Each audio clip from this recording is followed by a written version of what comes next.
Today, I wanted to spend a little bit of time talking with you about what I call false diversification.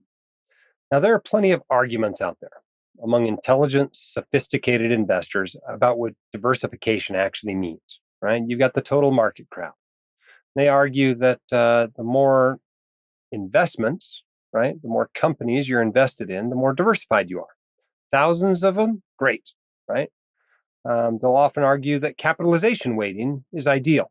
Since it's the way the market allocates capital, it's the most diversified way for you to do so.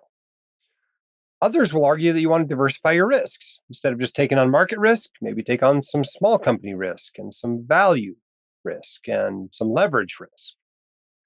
Others will argue for more of an equal weighted approach. Instead of capitalization weighting, like you see with something like the Vanguard Total Stock Market Fund, where 27% of your investment is invested in only 10 companies, you can spread your money across dozens, hundreds, or even thousands of stocks equally. So you have equal amounts into each investment.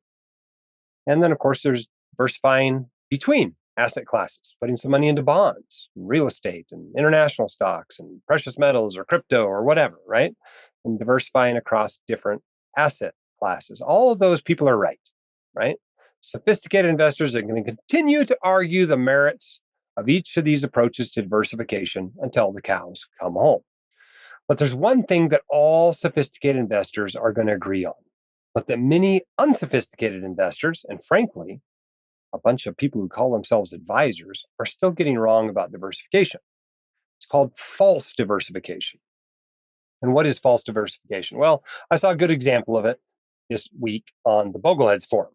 And this poster said, my brother had his advisor tell him that the S&P 500 is too concentrated and he needed to diversify better. The advisor had him in 6 different mutual funds. He sent me the sheet that showed the funds and allocations. I ran it through an analysis and saw that 3 of the 6 funds had significant investment in various FANG stocks, even though they weren't in that category. For example, the international and emerging markets funds had both Amazon and Google in them. In one of the U.S. funds, FANG stocks represented over 45% of the fund. I showed my brother that his top 10 stocks represented a larger percentage of his full portfolio than the S&P 500 did. And that's just a classic example, right? False diversification is when you invest your money across different funds or managers, but the underlying investments are all the same. For example, a novice investor might feel good to be invested in 5 different tech funds. But at the end of the day, those managers are all investing in the same stocks. The investor has added cost and complexity, but has not gotten any benefit for doing so. When those stocks go down, all the funds are going to go down. When those stocks go up, all the funds are going to go up in value. It seems like diversification, but when you actually look under the hood, it isn't. Some advisors out there put their clients into dozens of different mutual funds and individual stocks.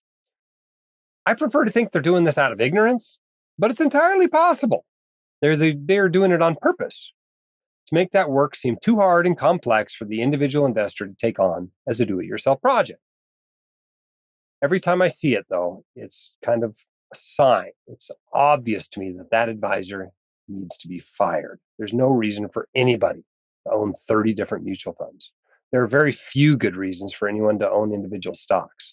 Throw both of them into a portfolio, and it's frankly the mark of an incompetent advisor or do-it-yourself investor. So don't go for false diversification, right? You probably don't need that many mutual funds in your portfolio. Lots of people have 3, 4, 5 funds. That's it. That's the whole portfolio. They own all the securities in the world.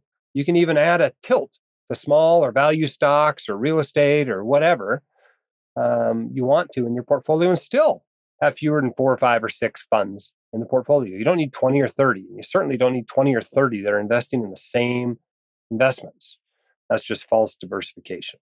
More cost, more complexity, no benefit. Don't do that. The hosts of The White Coat Investor are not licensed accountants, attorneys, or financial advisors. This podcast is for your entertainment and information only. It should not be considered professional or personalized financial advice. You should consult the appropriate professional for specific advice relating to your situation.